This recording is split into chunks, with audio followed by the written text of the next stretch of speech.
My dad skipped my wedding. But when my $580 million hotel chain hit the news, Dad texted, "Family dinner at 7 p.m. Important discussion." I showed up with the ownership papers.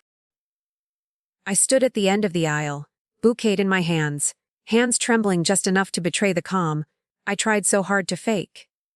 The music played, soft and beautiful. But my heart beat louder than the notes. I stared at the empty chair where my father should have been.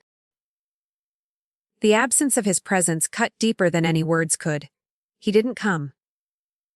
Not for my wedding, not for any of the moments that should have mattered. It had been years of trying to prove myself, trying to be good enough for him. Years of waiting, but he never showed up. Not when I graduated, not when I opened my first business, and certainly not now. But today, I was standing at the altar, marrying Daniel. The man I had chosen to spend my life with. A man who saw me, who understood the ache of wanting love without ever feeling it. He reached for my hands when I stepped up to him, his eyes soft, filled with understanding. "Hannah," he whispered, "you don't have to pretend you're okay." And I smiled. Because I had learned how to pretend. I had learned how to wear the mask, to show the world that I was fine when inside, I was torn apart. But what no one knew was that I had been pretending for so long. I wasn't sure how to stop. Not for anyone. Not even for myself. The reception was beautiful, filled with laughter and clinking glasses. But the laughter felt distant, like it belonged to someone else. I sat beside Daniel on the hotel balcony that night, looking out at the city, feeling the quiet swell inside me. He could have tried. I murmured, my voice barely a whisper. Daniel didn't answer right away. He simply sat beside me, letting the silence stretch between us. "One day," he said gently. "He'll regret it." I wasn't so sure. The man I had been waiting for, the man who should have been there for me, wasn't going to change. And somewhere in that quiet moment, sitting with Daniel in the dark, I finally understood. Not a clean break, more like a slow, silent unraveling. If my father couldn't show up for my wedding, he'd never show up for anything that didn't benefit him. And that was the moment everything shifted inside me. That was when I knew it was time to stop waiting for him. I had worked my whole life for his approval. But now, I was going to stop. I was done. No more waiting. And everything that came after would be for me. It was my turn to show up. And I didn't need anyone to tell me that it was okay to be who I was becoming. Because for the first time, I finally felt it. I threw myself into my work. It was the only thing that made sense to me anymore. The wedding was behind me, my father's absence still lingering like a heavy fog, and now I had to prove to myself that I could succeed on my own. I didn't need anyone's approval, least of all his. The first property I bought was nothing short of a disaster. It was an old, decaying lodge on the outskirts of Portland, with mold crawling beneath the wallpaper, and carpets that smelled like wet socks. The bank manager had looked at me like I was crazy when I signed the papers. "Are you sure about this?" he asked. I could tell it was a polite way of saying I was too young, too inexperienced, and too female to make it in this industry. I nodded. "I'm sure." I didn't tell him, or anyone for that matter, that failure wasn't an option. Not when every part of me screamed to prove that I wasn't the fragile, emotional daughter my father had always dismissed. So I worked, and worked. The hours blurred together. Some nights, I slept on a blanket behind the front desk, because going home felt like admitting defeat. I scrubbed the floors at midnight, wrote marketing plans at dawn, and hired staff when I could afford them, which wasn't often. My only company was the hum of the fluorescent lights above and the cold, damp air that filled the broken windows. But somehow, amid all the late nights and exhaustion, something in me began to shift. The first guests, hesitant at first, left positive reviews. I knew that the place wasn't perfect, but it was mine. And it felt like the only place where I wasn't invisible. By year 3, that rundown lodge had a waiting list every weekend. The small business I had fought to float had become something bigger than I could have imagined. I expanded, opening 2 more locations. Intimate, minimalist retreats that travelers raved about online. People saw my vision, my attention to detail. They understood what I was trying to create, spaces where people actually felt seen. But my father, not a word. Not even a text. It was like building a skyscraper in the middle of a desert. Gleaming, and completely unseen by the one person I had once hoped would look. I kept pushing forward, not because I wanted his approval anymore, but because I had to prove to myself that I could do this. I could be something. I could be enough. And yet, despite the praise and accolades from investors, the growing success of my company, there was always this quiet ache.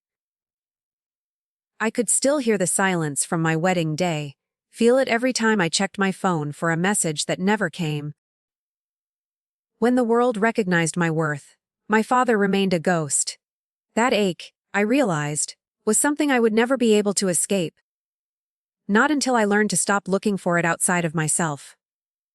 Still, even in my success, I kept telling myself that I didn't need him. That I didn't care. But it was hard not to care when, out of nowhere, the phone rang one morning. My CFO, Lena, walked into my office, her face ashen. "Hannah," she said. The valuation came in. I felt my pulse spike. "Well?" I asked, trying to keep the anxiety out of my voice. Her lips trembled, and she finally let out a breath. 580 million. I froze. Not out of shock, but because the first image in my mind wasn't the number or the celebration. It was the empty chair at my wedding. For a moment, I couldn't breathe. The room seemed to tilt. But the strangest thing happened. I didn't feel the overwhelming need to cry. Instead, I felt something else: power. The realization hit me like a freight train. The father who had ignored me for years, who only came into my life when there was something to gain, would finally notice me. Not because I was his daughter, but because I had something he wanted. And that was when I knew. The way I felt, the power that suddenly rushed in, it wasn't because of him. It wasn't even because of the valuation. It was because I no longer needed to prove anything to him. Or to anyone else. I'd spent my whole life fighting to be seen, fighting for his love, fighting for a place in a world that had only ever made me feel invisible. But I had already won. The text came hours later, confirming everything I had been waiting for. Family dinner at 7 p.m. Important discussion. I stared at it for a long moment. Something cold curled in my chest. It wasn't the congratulations I had dreamed of hearing. There was no "proud of you" or "good job." It was just a request, a command. I wasn't sure what I was walking into, but one thing was clear: this dinner wouldn't be about reconciliation. It would be about something else. And for the first time, I wasn't going to show up looking for approval. I was going to show up with something he would never expect. I wasn't going to beg for his love. I was going to take control of everything he had built. I stared at the text for a long time, my fingers tight around the phone. Family dinner at 7 p.m. Important discussion. No congratulations, no pride, no warmth. Just a cold command. It didn't even include my name. The message was more like an agenda than a gesture of reconciliation. I couldn't help but feel a knot form in my stomach. For a moment, I felt like I was back in that place, waiting for his approval, chasing something I would never catch. But now, something had shifted. I wasn't waiting anymore. I wasn't seeking permission. I wasn't looking for his approval. I was done with that. But there was still something inside me that wanted to see if he would finally act like a father. Part of me needed to know if he could ever be the man I'd spent my life hoping for. So I decided to go. Not for him, but for me. I had to see what he would do when he finally realized that I didn't need him. The evening arrived, and I drove to the restaurant with a calm I didn't expect to feel. It was as if I had stepped out of the shadow of my past. When I pulled into the parking lot, I took a deep breath and looked at the large glass windows of the restaurant. Inside, I could already see my family seated at the table. Their postures rigid, their faces strained. My father sat at the head of the table, of course, his presence as imposing as ever. I walked into the room, the heavy scent of expensive wine and polished wood filling the air. Everything about this place screamed opulence. From the soft amber lighting to the expensive decor. It felt too elegant, too delicate for what was about to unfold. I felt the weight of their expectations, but I wasn't going to let it crush me this time. "You're late," my father said, his voice smooth but sharp as ever, like he was addressing a subordinate. I didn't flinch. "No," I said, my voice steady. "I arrived exactly when I meant to." My mother's eyes widened, a familiar expression of fear and worry on her face. My brother, Ethan, looked uncomfortable, shifting in his chair as though he wished he could disappear. They all looked at me like I was the one who had done something wrong. But this time, I wasn't going to shrink. I wasn't going to make excuses for my father's behavior. I wasn't going to apologize for not fitting in their idea of what I should be. My father waved a hand, dismissing the tension in the air. "Sit," he ordered. "We have things to discuss." I stood where I was, the silence stretching between us. I could feel the weight of all those years of unspoken resentment, the years I had spent trying to earn his love. But not anymore. "I know why I'm here," I said, my voice cutting through the quiet. Ethan let out a small scoff. "Then let's skip the dramatics. Dad's business is in trouble. Big trouble.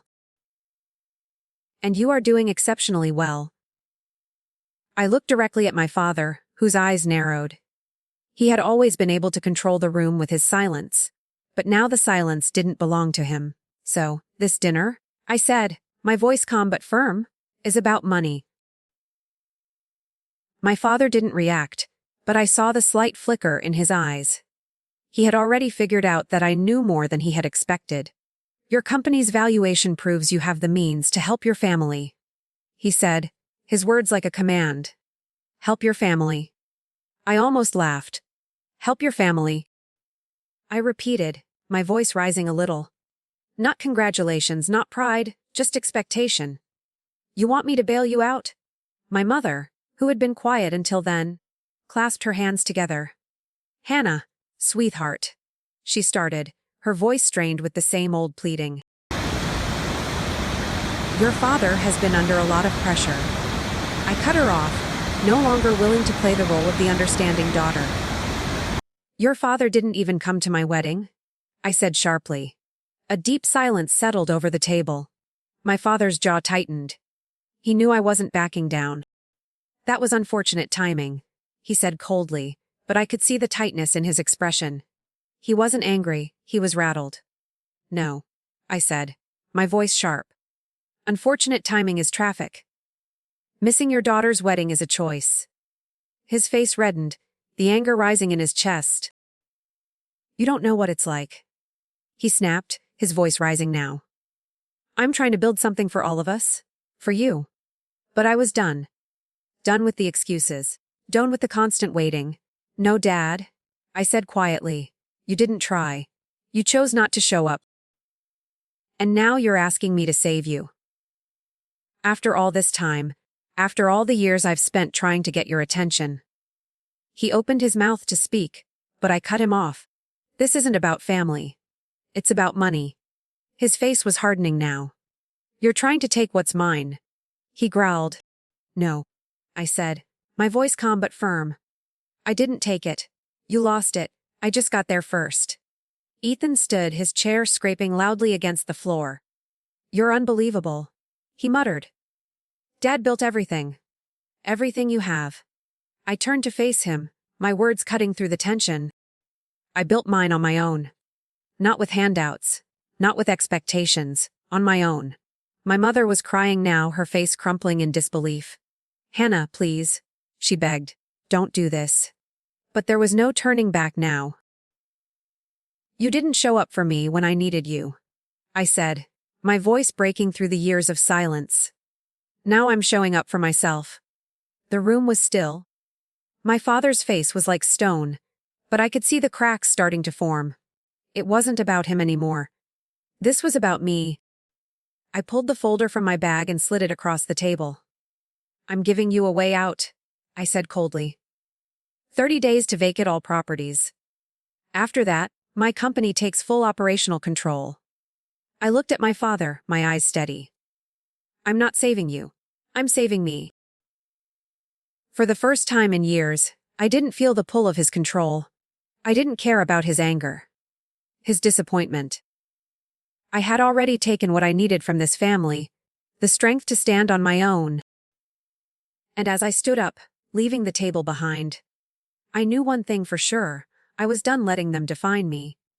The silence that followed was heavy, but it didn't suffocate me. It was just the sound of a life I was finally walking away from. I walked out of that country club, the echoes of my family's voices fading behind me. My father's angry roar still rang in my ears, but it no longer had the power it once did. His voice, once the thing that shaped every decision, every action in my life, now felt small. My mother's pleas, Ethan's attempts to salvage some semblance of control, none of it mattered anymore. The moment I stepped outside, the cold night air hit me. Sharp and freeing. It was like stepping out of a prison. I hadn't even realized I'd been serving a life sentence in. I didn't look back. The drive home was quiet, but it wasn't the kind of silence that suffocated. It was the kind that allowed for space to breathe, space to think. I let the lights of the city pass by, the blur of the streets beneath me feeling like a metaphor for everything I had just left behind. Daniel was waiting for me when I got home, his presence comforting in its steadiness. He didn't ask what happened. He didn't need to. He knew. You okay? He asked softly as I slid into the passenger seat. His voice was steady, unhurried, like he understood that some moments don't need explanations. I looked out the window, my hand resting on my lap, fingers twitching with the remnants of the tension I'd just left behind. I thought it would hurt more, I said quietly. Daniel didn't push me for more. He simply took my hand, his touch warm and grounding. I could feel the weight of the night's events still heavy on me, but there was something else, something new that was starting to form in the quiet of my mind. Did it? He asked, after a moment. I shook my head. No, I whispered. It feels like walking out of a prison I didn't even know I was in. As we pulled into the driveway, I realized something. It wasn't just the power I had taken from my father. It wasn't the empire or the control over everything he had built. No, what had shifted inside me wasn't about that. It was about something deeper. It was about realizing that I no longer had to play the role of the disappointed daughter. I had stepped into my own skin tonight, and I didn't need anyone's approval to feel whole. The next morning, the sun poured in through the kitchen window, soft and gentle, like it was easing me into a new beginning. I had the folder Lena had handed me the night before sitting on the counter, the weight of it almost symbolic in the way it represented everything that had happened. But this time, I didn't dread opening it. I didn't see it as a burden. I saw it as a doorway, an entry into a future I had been too afraid to step into. Lena called at 9 a.m., and her voice on the other end of the line was filled with a quiet sense of finality. The transition is complete, she said. You're officially in control of all assets. For a moment, I stood there, the phone pressed to my ear. I didn't feel the rush of excitement I thought I would. There was no elation, no sense of victory. It felt calm, peaceful, even. Thank you, I whispered, and for the first time in my life the gratitude wasn't for anyone else, it was for me. She hesitated. Are you doing okay? Really okay? I surprised both of us with my response. I think I've never been better. It was true. For the first time in my life, I wasn't just existing to prove something. I wasn't chasing after approval. I wasn't waiting for anyone's recognition. I had stopped running after a love I would never get. I had learned how to love myself instead. The next few weeks passed in a blur of activity. I toured each of my father's properties, now mine, and I saw them with new eyes. Where he saw crumbling walls, outdated decor, stained carpets, I saw possibility. I saw the potential for something new, something that wasn't built on the ruins of his empire, but on the idea of what I could create. We could turn this into a wellness retreat, I told the designers, my voice steady. I could almost hear my father's voice in the back of my mind, dismissing me. "You're not cut out for this," he'd said when I was younger. "This industry is too big for you." Well, I had proved him wrong. And now, I was going to build something that wasn't about power. It wasn't about proving anything to him. It was about peace, healing, and being seen. The properties would reflect that vision, intentional spaces for people who needed to feel cared for, seen, understood. One afternoon, as I stood in the lobby of what would soon be our flagship retreat, I caught sight of my reflection in the glass door. My black blazer, my hair pulled back, my eyes steady and confident. I didn't look like the girl who once stood in that bridal suite, waiting for a father who never came. I didn't look like the daughter who begged for love that always came with conditions. I looked whole. I looked like someone who had stopped searching for approval. And for the first time, it felt right. The days that followed were a whirlwind, but they were different this time. The usual chaos that had come with every move I made had been replaced by something more grounded. It wasn't that everything was perfect. It wasn't. There were challenges, always, but there was also a quiet confidence in how I was handling them now. I kept my focus on the future, not the past. I had a vision for these properties, my properties now, and for the first time, the vision was all mine. I could feel the weight of it in my bones. But it wasn't crushing anymore. It was inspiring. Every morning, I woke up with a sense of purpose that I had never felt before. But there was still something I hadn't fully let go of. I kept thinking about that night, the family dinner, the confrontation, the way my father had reacted. There was a strange sense of finality to it, like I had closed a door that I couldn't reopen. But there was also something else. A feeling that I had taken control of something that was never truly mine to begin with. His empire, his legacy. I didn't want to care about it. I didn't want to keep wondering if he would ever reach out again, or if, somehow, he would finally see me. But I did care. The part of me that had been waiting for his love for so long, the part that had felt invisible for years, still existed. And it still hurt. One morning, after a particularly long stretch of meetings, I stood in the lobby of the property that would become our flagship retreat. The sunlight poured in through the high windows, casting everything in a warm glow. The place was starting to come together slowly, but surely. The design team had done their work, the renovations were on track, and the place was starting to feel like it had a soul. I stood there, admiring the work, when I heard footsteps behind me. It was Marcus, one of my most trusted advisors, and someone who had been there for me when everything else was falling apart. "Isabella," he said softly. "You're doing something remarkable here. These properties, they're more than just places to stay. They're an experience." I turned to face him, a small smile tugging at my lips. "It's more than just business to me," I said. "It's about creating something real. Something that actually matters." He nodded, his expression thoughtful. "You've done something a lot of people can't even dream of. But I see what's still holding you back. You've built something amazing, but you're still carrying that weight from your father." I took a deep breath, trying to keep my emotions in check. Marcus had always been perceptive, and sometimes it was unnerving. "I don't know how to let it go," I admitted. part of me still wonders if I'll ever get the approval I've been searching for. Marcus looked at me for a long moment, his eyes steady. You already have the approval that matters. You don't need him to see you. You need to see yourself. His words hit me harder than I expected. I had spent my whole life trying to earn someone else's approval, never realizing that I had the power to give that approval to myself. I had already done the hard work. I had already built this.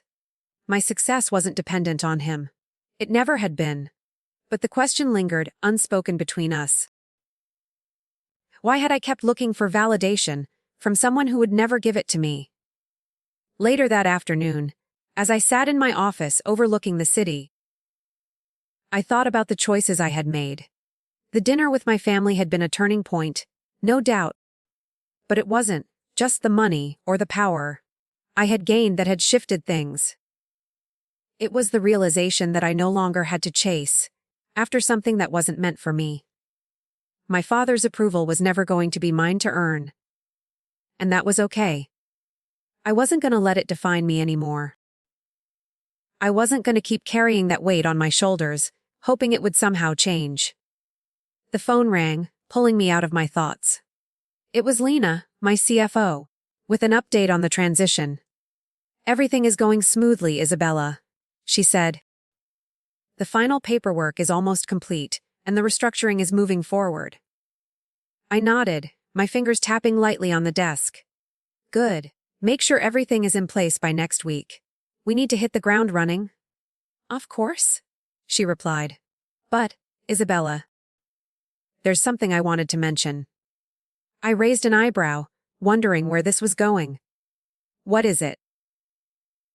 There are some reports coming in about your father's properties. They're not exactly in great shape. You know, his finances are in shambles. But there are even deeper issues than we thought.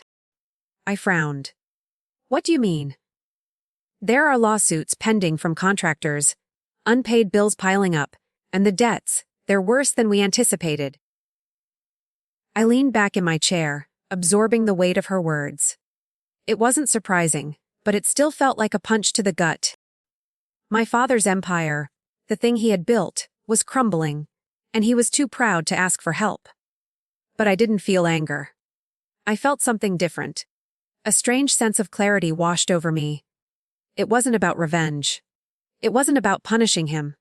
It was about taking control. Taking what he had built and turning it into something that could stand on its own. We'll buy it all, I said, my voice steady. Every last dollar of his debt. Lena was silent for a moment. Are you sure, Isabella? That's a huge decision. It's not just money. It's everything your father worked for. I exhaled slowly. I know. But it's not about him anymore. It's about me. I'm not doing this to hurt him. I'm doing this because he expects me to save him. And I'm not saving him. I'm saving myself. Lena didn't argue. She understood. By the time the papers were signed, I had something I didn't expect, peace. Not the kind that comes from quiet or calm, but the kind that comes from knowing you've finally chosen the path that's right for you. I wasn't doing this for my father. I wasn't doing this for anyone else. I was doing it for me. The weeks that followed were a blur of activity. It was strange, really. How quickly I had adapted to the idea that I was no longer the daughter seeking her father's approval. There was no grand gesture. No magical moment where everything fell into place. It was more like waking up from a long, exhausting dream. Realizing that the person you had been chasing after was never going to show up, and finally accepting that you didn't need them to. I poured myself into the renovations. The properties were coming to life under my vision.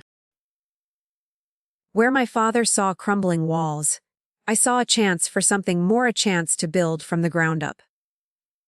To create spaces that weren't just about luxury but about healing. I wanted these properties to be more than just places to stay. I wanted them to be destinations where people could come and leave feeling like they had been seen, heard, and cared for. The design team and I worked tirelessly, often late into the night, sketching out ideas and creating plans. Each room, each piece of furniture, every single detail was thought out carefully. This wasn't just about turning a profit anymore. It was about building something that mattered to me. Something that reflected who I had become. But as much as I focused on the work, there were moments when I found myself wondering about my father. I knew he was struggling. I had bought his debts, after all. But part of me still wondered if he would ever come to terms with what had happened, if he would ever admit that his own pride and neglect had torn us apart. It wasn't long before I got an answer. Lena called me late one afternoon, her voice tight with urgency. "Isabella, you need to see this." I felt a knot form in my stomach. "What's going on?" "I just got off the phone with some of the lenders," she said. "They're freaking out. They're threatening to liquidate your father's assets at a loss." I took a deep breath, trying to keep my composure. "I don't care what happens to his assets anymore. I've already made my decision." Lena hesitated, then spoke again. "I know, but there's more. Your father. He's been in hiding. He's not talking to anyone. He hasn't made a single payment in months. And now they want to sell the whole portfolio."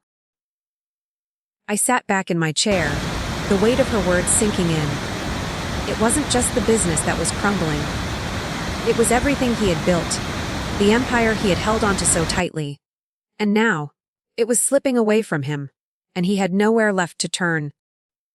I ran my hand through my hair, frustration bubbling inside me. "He won't even reach out to me, will he?" Lena didn't answer. She didn't need to. I knew the truth. My father had never asked for help. He never would. I had bought his debts not out of spite, but because it was the only way I could take control of something that had been mine all along.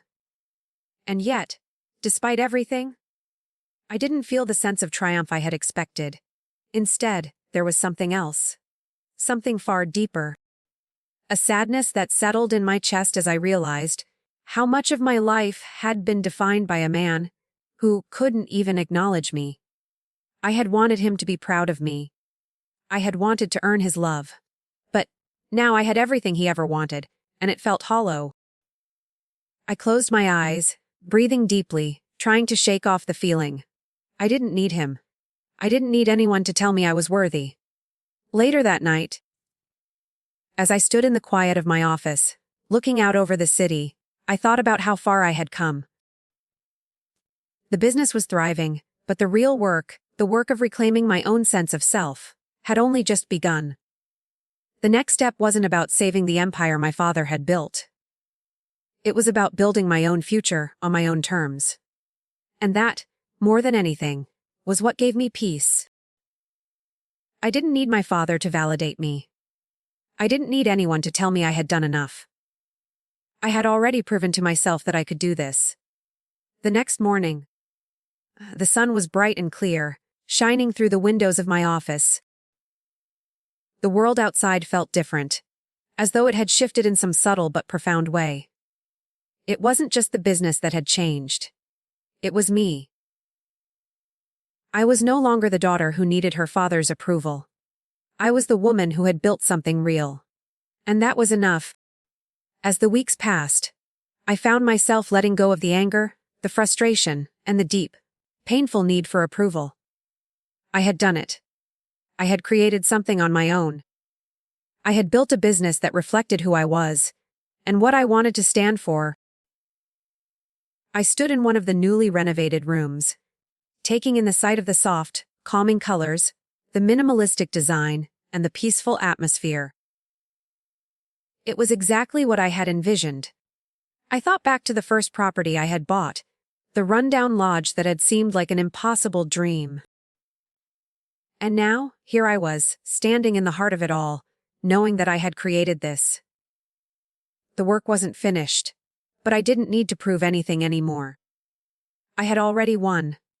The evening of the family dinner still hung heavy in the air, despite the passing days. I had stepped away from the weight of my father's legacy, but the truth remained. He was still out there, with his pride and his empire crumbling. The distance between us hadn't made him smaller. If anything, it had only exposed how much power he still had over me, even from afar. But the peace I'd found in the silence was not going to last. The final confrontation was inevitable. I couldn't keep avoiding it. Not when I had already taken control of everything. I stood in front of the full-length mirror in my office, adjusting my black dress. It was tailored, fitting perfectly around my figure, giving me the authority I had spent years trying to claim. I looked at myself. Not as the daughter who had been abandoned, not as the little girl who had hoped for a father's love. No, I was someone different now. I had built my own success.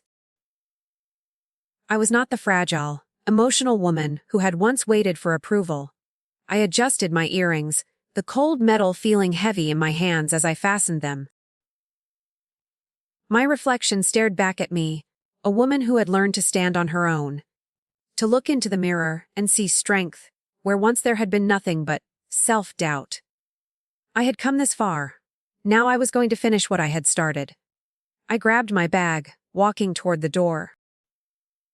Daniel was sitting on the couch, waiting for me as usual, with a cup of coffee in his hand. He didn't ask me how I was doing, didn't ask if I was ready. He just looked at me, his gaze steady and understanding. "You're nervous," he said quietly. I didn't deny it. "I'm not nervous about seeing him," I replied, the words slipping out more easily than I had expected. "I'm nervous I might still care." Daniel put his coffee down, standing up to meet me. He stepped closer, his voice softer now. "Hannah, caring doesn't make you weak. Letting him keep hurting you does." I took a deep breath, my hand tightening around the strap of my purse. I wasn't going there for him. I wasn't going to beg for his approval, not anymore. This wasn't about him. This was about me. I nodded, feeling a quiet determination settle inside me. I wasn't going to leave that dinner wishing for something I could never have. I wasn't going to leave a daughter who still needed her father to love her. I was going to leave as the woman who had already taken her life into her own hands. The drive to the country club felt long, the city lights blurring in the window. The car was silent, but the tension in my chest grew heavier with every passing mile. I knew what awaited me. I knew the anger, the bitterness, the rejection that would come. But it didn't matter anymore. I pulled into the parking lot, my hands steady as I gripped the steering wheel. The country club's tall, ornate doors loomed ahead, the light spilling from within, casting long shadows across the parking lot. This was it. This was the moment. I stepped out of the car, the cool evening air hitting my skin like a slap of reality. I stood tall, walking toward the entrance. The sound of my heels on the pavement echoing in the quiet night. When I walked inside, I was met with the familiar tension that had followed me all my life. My father sat at the head of the table, as usual, his eyes cold, calculating. My mother sat beside him, her hands clasped tightly, her eyes darting between me and him. Ethan, my older brother, sat next to her, his expression unreadable. I didn't look away. I didn't flinch. The weight of everything I had built on my shoulders, the truth of my journey in every step. "You're late," my father said, his voice sharp, like a businessman addressing an employee. I didn't hesitate. "No," I said calmly. "I arrived exactly when I meant to." My father's gaze hardened, but I didn't look away. I stood there, in front of them, all the years of disappointment and anger churning inside me. I had spent so much of my life trying to earn something that would never be mine. He motioned to the empty chair, as if I were expected to sit, as if this meeting were just another transaction in his life. "Sit. We have things to discuss." I didn't move. "I know why I'm here," I said. My voice was steady, cutting through the tension in the air. I didn't need to explain myself anymore. I wasn't the daughter asking for permission. Ethan scoffed from his seat. "Let's just skip the dramatics. Dad's business is in trouble. Big trouble. And you are doing exceptionally well." I didn't look at him. I didn't need to. My eyes stayed fixed on my father. So, this dinner? I began, my voice calm, but sharp, is about money. My father leaned back in his chair, the arrogance still there, even though everything around him was collapsing. Your company's valuation proves you have the means to help your family, he said, his words more like a command than an offer. I let the silence stretch, the weight of his words hanging in the air. Help my family. I repeated, not congratulations, not even pride, just expectation. You want me to bail you out.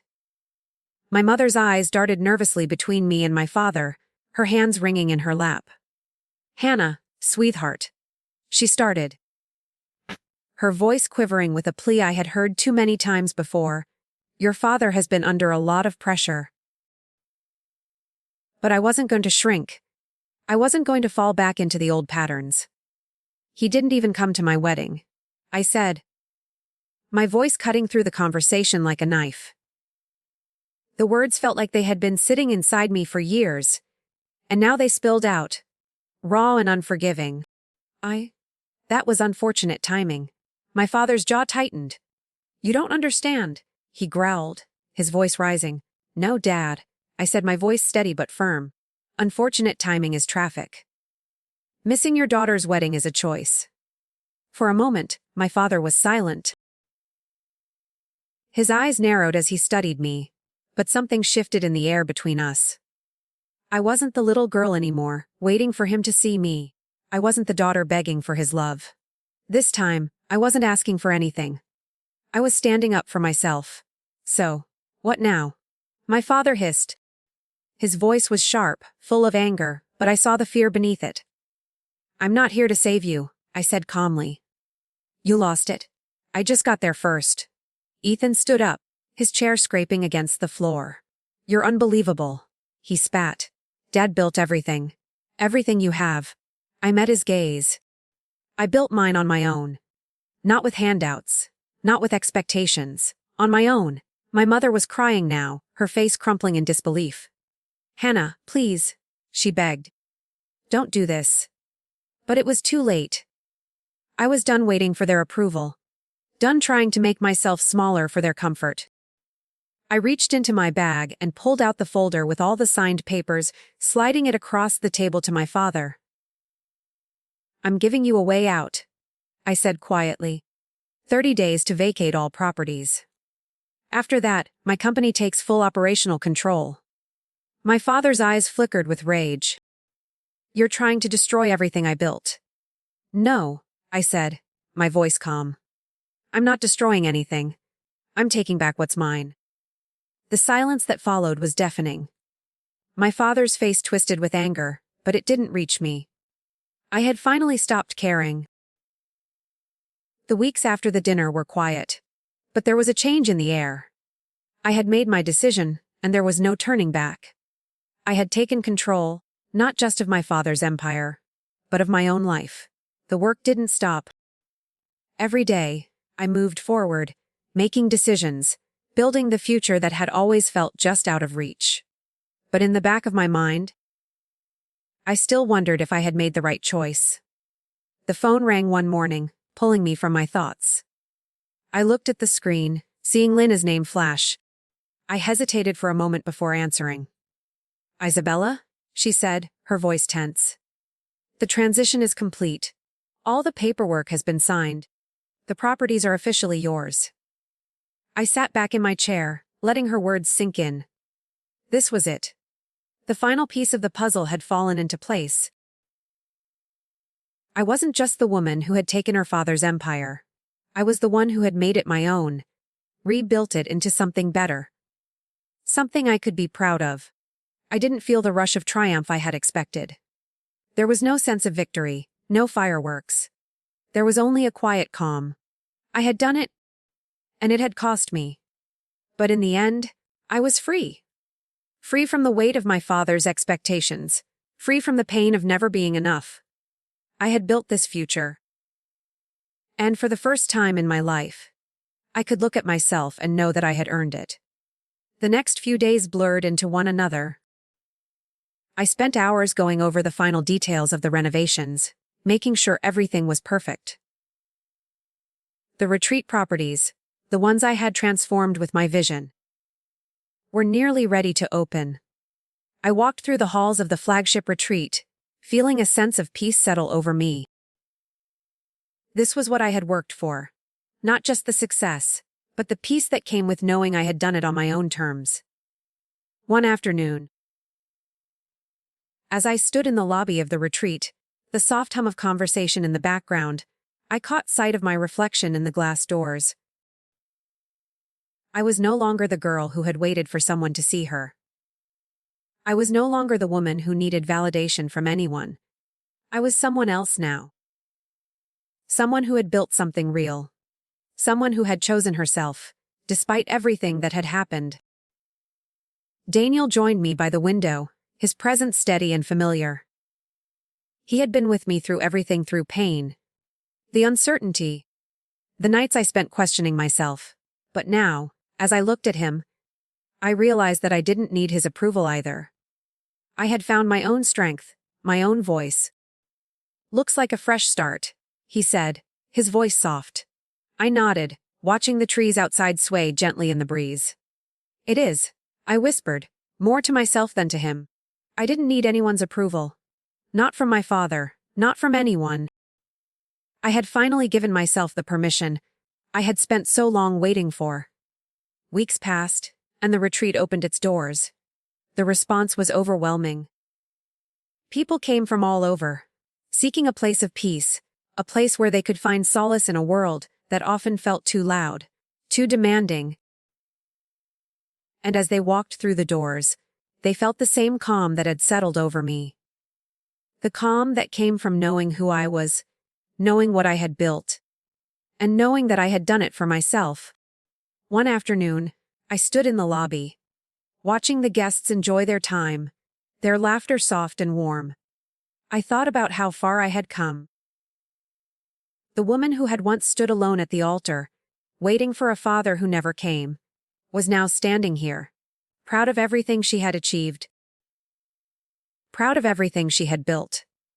My phone buzzed, and I looked at the screen. It was a text from my mother. It had been weeks since I had heard from her. The message was simple. "I'm sorry. I miss you." I stared at the message, my fingers hovering over the screen. I didn't feel the anger I had expected. I didn't feel the bitterness. Instead, I felt something else, something I hadn't expected, a sense of peace. I didn't respond right away. I didn't need to. Not because I didn't care, but because I had learned that healing wasn't about holding on to the past. It was about moving forward. And for the first time in my life, I was moving forward, not because I had to, but because I wanted to. Later that evening, Daniel and I sat on the balcony of the retreat, watching the sunset together. He slipped his hand into mine, his touch warm and steady. I looked at him, at the life we had built together, and I felt a quiet sense of satisfaction. "This is it," I said softly. "This is what I've been working for." He smiled, squeezing my hand. "You've earned it." I looked out over the horizon, the colors of the sunset stretching across the sky. For the first time in a long time, I felt like I was exactly where I was meant to be. Not because of anyone else's approval, but because I had finally allowed myself to be proud of who I had become. "I think you're right," I whispered. "I've earned it." And for the first time, I believed it.